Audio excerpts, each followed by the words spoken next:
আসসালামু আলাইকুম। এখন মাগরিবের সময়, একটু পরে আজান হয়ে যাবে। আর এই সময় কিন্তু আমার বাসার চারপাশটা খুব সুন্দর লাগে। শুধু এই সময় না, আমার বাসায় একেক সময় একেক রকম সৌন্দর্য। সকালে একরকম, দুপুরে আরেক রকম, বিকালে আরেক রকম। আর এটার কারণ হচ্ছে বাসায় অনেক গাছপালা আছে, যার কারণে খুব ভালো লাগে। আর পর্যাপ্ত পরিমাণ আলো আসে সামনে অনেকটুকু জায়গা থাকার কারণে।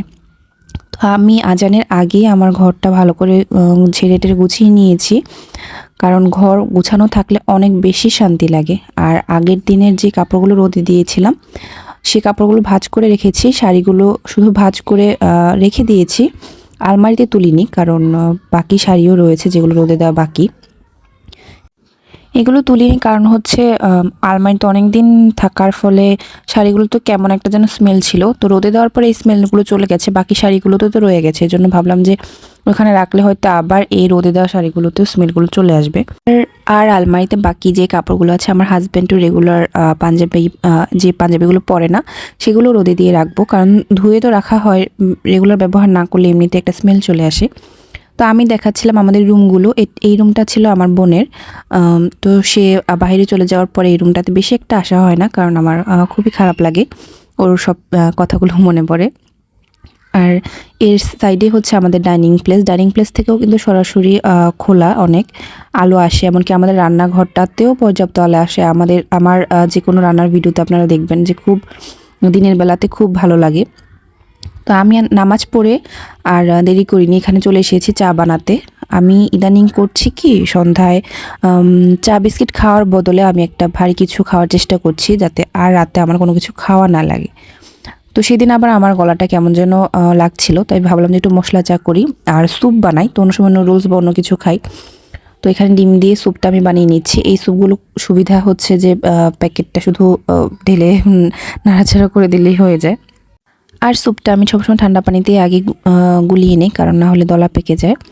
আর এরপর হচ্ছে ডিম দিয়ে ভালো করে নেড়েচেড়ে নেব, অনেকক্ষণ জাল করে নেব ভালো করে, যাতে ডিমটা সম্পূর্ণ হয়ে যায়। এরপর যখন চা পাতা দিতে গিয়েছে চায়ে, তখন দেখি যে এটা শেষ হয়ে গিয়েছে। তারপর আমি হচ্ছে এটা আবার ফিল আপ করে নিচ্ছি। তো এই কফি মেডটাতে আমি চা পাতা রাখি, এটাতে দিতে খুবই সুবিধা, পরিমাণ মতো দেওয়া যায়। আর এরপর হচ্ছে আমি একটু লেবু দিয়ে নিচ্ছি। লেবুটা দিলে স্যুপের স্বাদটা একটু ভালো হয়, বেশি লাগে, আমার কাছে ভালো লাগে খুব।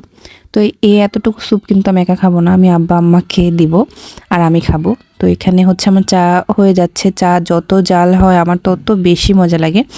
অনেকেই বলে যে এতক্ষণ কি চা বসিয়ে রাখতে হয় নাকি, মাঝে মাঝে আম্মা খুব রাগ করে যে এখন হয়ে গেছে, তুলে ফেল তুলে ফেল। কিন্তু আমার আসলে যতক্ষণ পর্যন্ত মন না ভরে ততক্ষণ পর্যন্ত আমি জাল করি।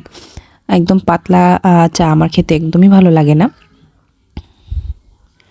তো এখন আমি হচ্ছে চা ঢেলে নিলাম, আর আব্বাকে হচ্ছে স্যুপ দেওয়ার পরে আমি আর 2টা বিস্কিট দিয়েছিলাম। আব্বা হচ্ছে সবসময় 2টা বিস্কিটই খায়। আর আমি আব্বারটা দিতে দিতে গিয়ে দেখি যে আব্বা আমার আর আম্মার চায়ের কাপটাও নিয়ে চলে আসছে। আব্বা কিন্তু সবসময় এভাবেই হেল্প করে, শুধু এখন না, আগে পরে সবসময় আমার কোনো কাজে আব্বা সবসময় হেল্প করে। আর চা খাওয়ার পরে আমি এখানে আমার কাজিনকে পড়াচ্ছিলাম, অঙ্ক করাচ্ছিলাম। আর তখনই দেখি হঠাৎ করে খুব জোরে বাতাস আর বিজলি চমকাচ্ছে। আর এর পরদিন হচ্ছে একটু রোদ ওঠেনি, আমার বাকি শাড়িগুলো আর রোদে দেওয়া হয়নি। তো এরপর এশার নামাজ টামাজ পড়ে আমি আমার হাজব্যান্ডের জন্য খাবার রেডি করতে এসেছি। ও হচ্ছে এখন রাতে রুটি খায়, রুটি, ডিম ভাজি বা অন্য কোনো সবজি, যে কোনো কিছু একটা। আমরা তো বেশিরভাগ সময় ফ্রোজেন করে রাখি রুটি, তাই আর ঝামেলা হয় না, বের করে শুধু ভেজে দিই। কিন্তু আজকে একটু ঝামেলা হয়ে গেছে, রুটিগুলো কেন জানি তুলতে গিয়ে ছিঁড়ে গেছে।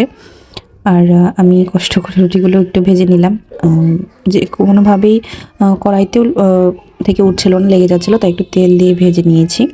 আর এই তো তাকে এখন একটু ডিমের মধ্যে সস দিয়ে তারপর হচ্ছে খাবারটা দেব। তো আজকের এই ব্লগটা এতটুকু পর্যন্তই ছিল। আশা করি আপনাদের কাছে ভালো লাগবে। যদি ভালো লেগে থাকে আমার চ্যানেলের সাথেই থাকবেন, আর ভালো থাকবেন সবাই। আল্লাহ হাফেজ।